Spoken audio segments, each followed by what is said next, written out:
A paz do Senhor, querido professor. Seja muito bem-vindo a mais uma EBD online. Nessa feita, falando sobre a classe juvenis, ou seja, 15 a 17 anos, com o tema Uma Viagem pelo Antigo Testamento. É isso mesmo.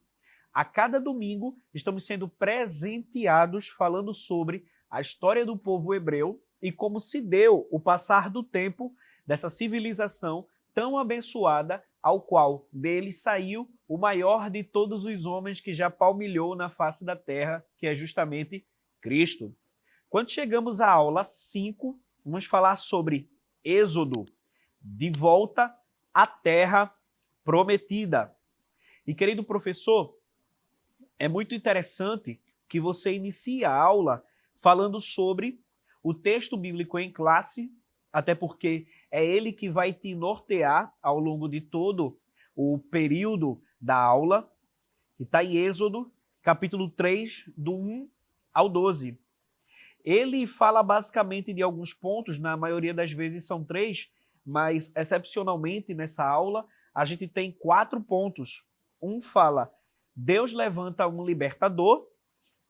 O ponto 2 fala sobre o Êxodo em si e todos os eventos subsequentes que assim nortearam aquele período.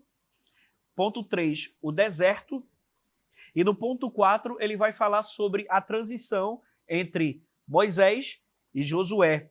Então, quando a gente fala sobre o ponto 1, Deus levanta um libertador, é super interessante que você situe o seu aluno historicamente, até porque o Antigo Testamento trata-se de uma narrativa e trata-se também de uma citação. Então, uma vez que trata-se de uma narrativa, ele está muito envolvido com um período histórico e sociocultural daquele período da crescente fértil. Então, diga para o seu aluno que não há um consenso sobre a data em que foi escrito o livro do Êxodo. Porém, a maioria dos historiadores e teólogos acreditam que se encontra aproximadamente 1405 a.C., período áureo, aonde no Egito aconteceu aquilo que a gente chama de uma invasão dos Ixos, ou seja, aqueles faraós negros, que eram, porque os Ixos eles eram de uma região um pouco mais voltada para o centro do continente africano, e quando essa dinastia dominou a antiga dinastia, aconteceu aquilo que a gente sabe muito bem. Os hebreus eles foram escravizados. Mostre para o seu aluno, faça um paralelo com as aulas anteriores em como os hebreus eles chegaram ao Egito e como os hebreus eles assim estavam no tempo de Moisés. Porque se a gente for parar para analisar, Moisés José, lá em Gênesis 47, ele traz a sua família para o Egito e lá no Egito eles vivem muito bem.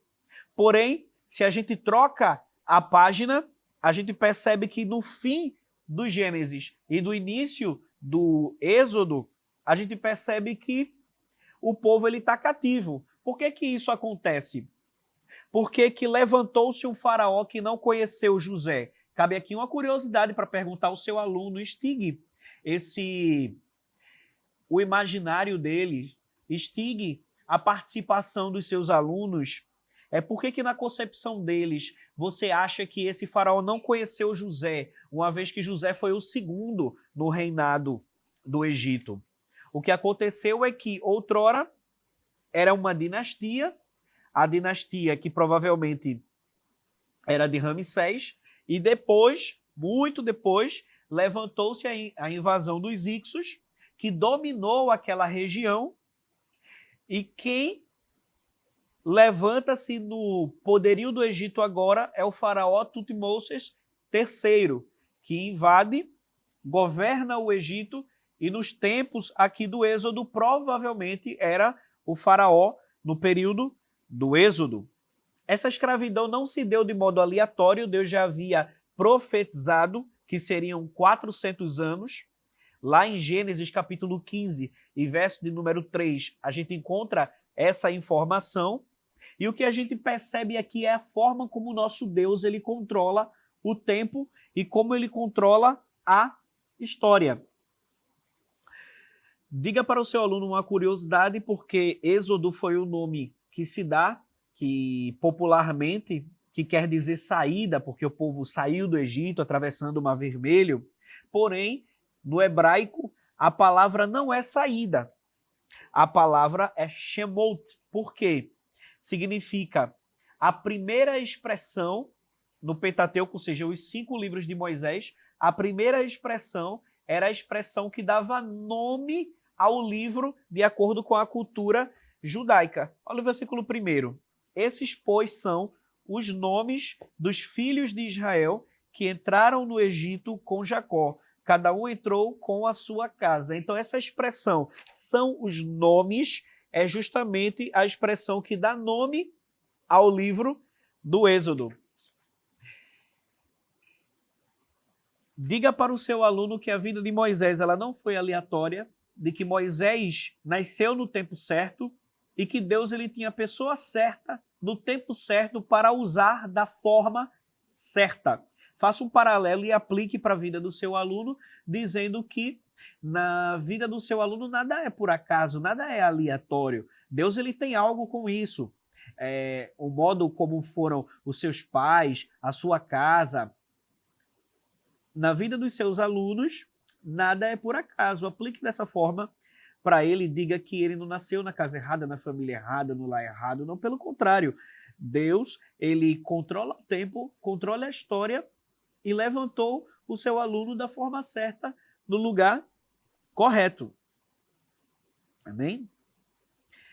Quando a gente passa para o ponto 2, quando ele fala um pouco sobre o Êxodo, ele vai falar um pouquinho sobre como Moisés ele foi capacitado por Deus.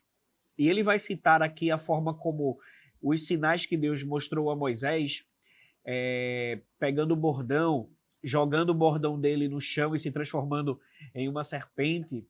Vai trazer o exemplo também de ele tocar no rio Nilo e o rio Nilo se transformar em sangue. Então, todos esses sinais eram Deus chancelando a chamada de Moisés e mostrando como Deus ele capacitaria Moisés e daria a argumentação necessária a ele para que ele assim falasse e tivesse o seu ministério chancelado.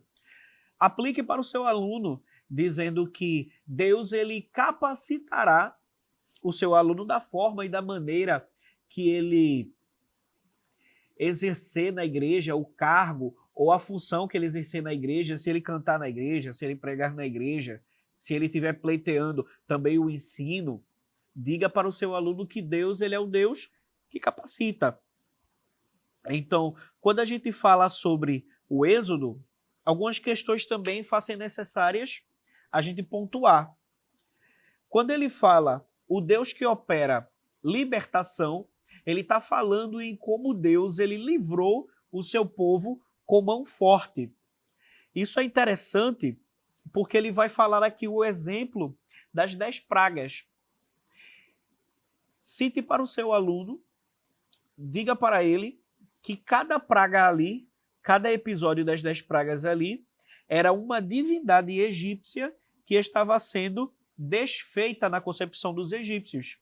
Por exemplo, o rio Nilo que se transformou em sangue, o Nilo era uma divindade que eles chamavam de Num. Para eles, já dizia o historiador Heródoto, o Egito era a dádiva do Nilo. Então, para os egípcios, a vida iniciava no rio Nilo. Através das águas do Nilo, de acordo com aquela cosmovisão, a vida estava sendo proveniente. Tudo o que existia no universo, na concepção dos egípcios, vinha do rio Nilo. Olha como Deus ele transforma as águas ali em sangue, mostrando que ele era superior ao rio Nilo. Coisa interessante, porque o rio se transformar em sangue, a fonte da vida na visão dos egípcios, Deus estava mostrando que a fonte da vida na concepção deles estava morta ali agora. Tudo em sangue. Olha como Deus ele se mostra superior.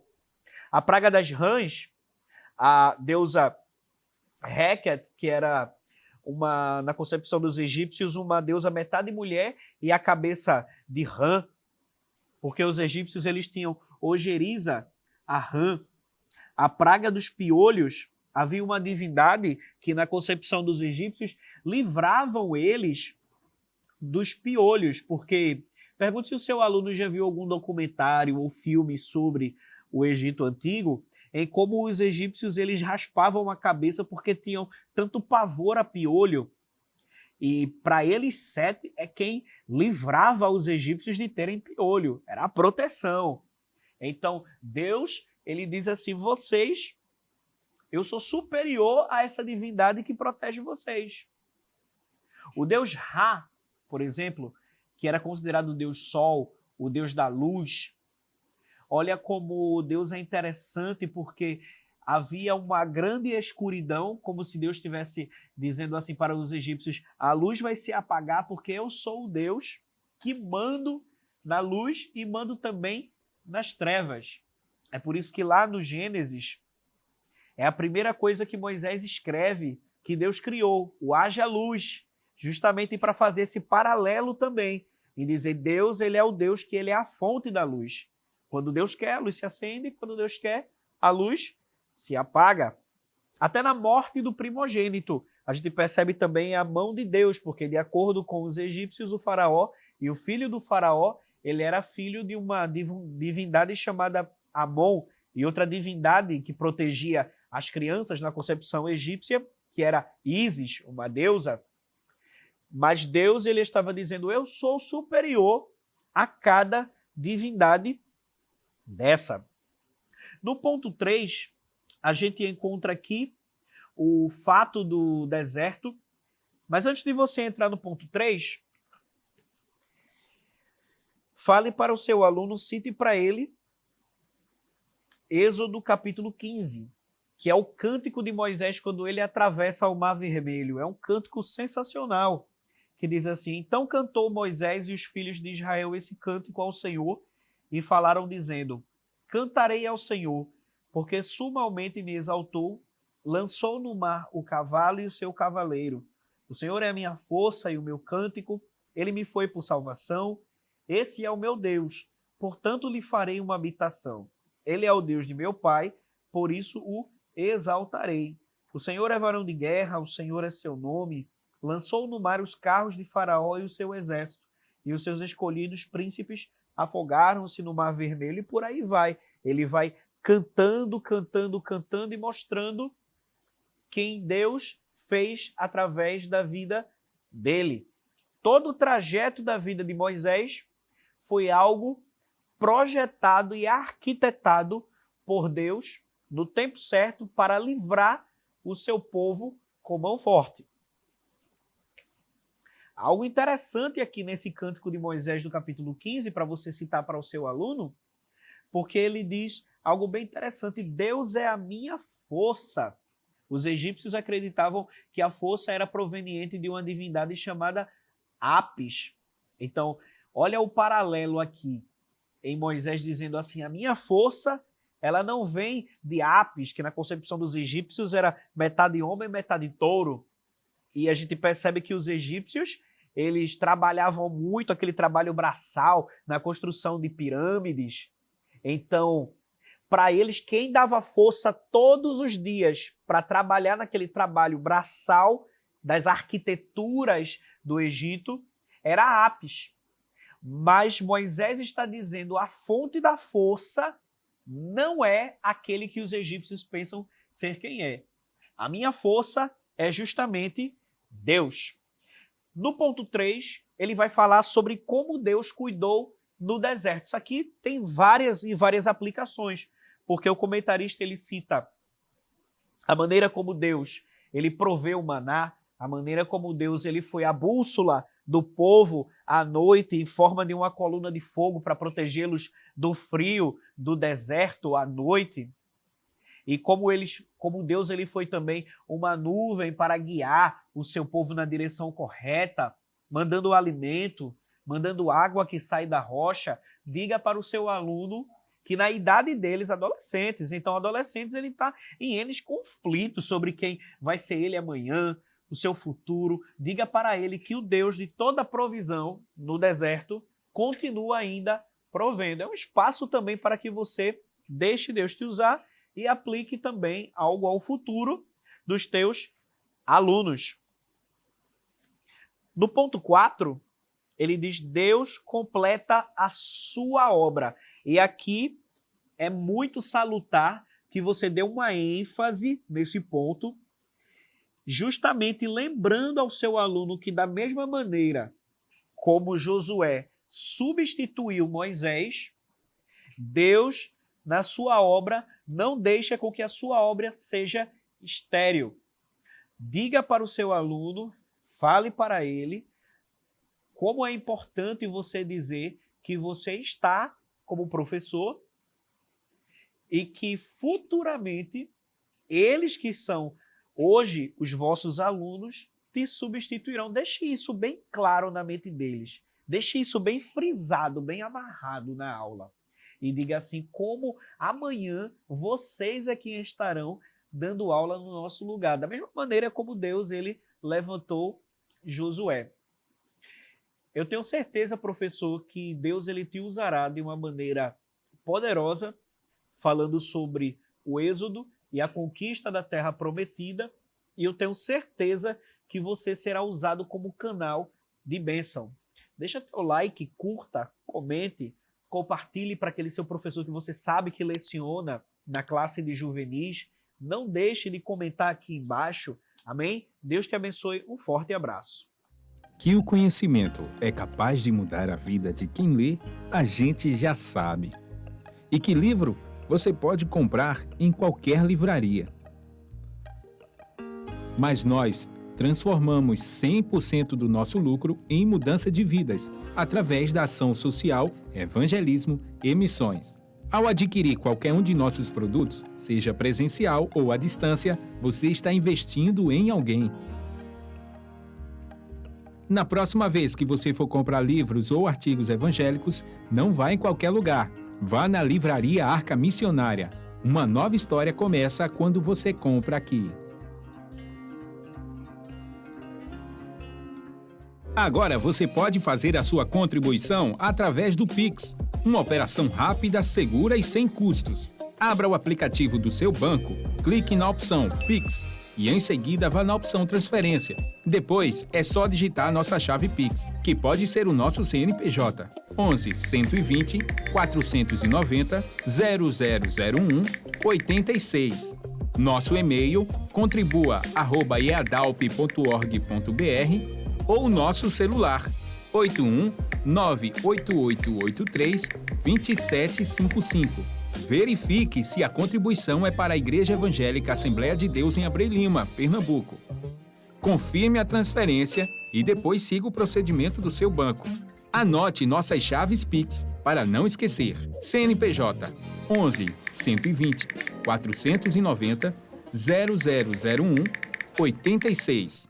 E-mail contribua@iadalp.org.br. Celular 81 98883 2755.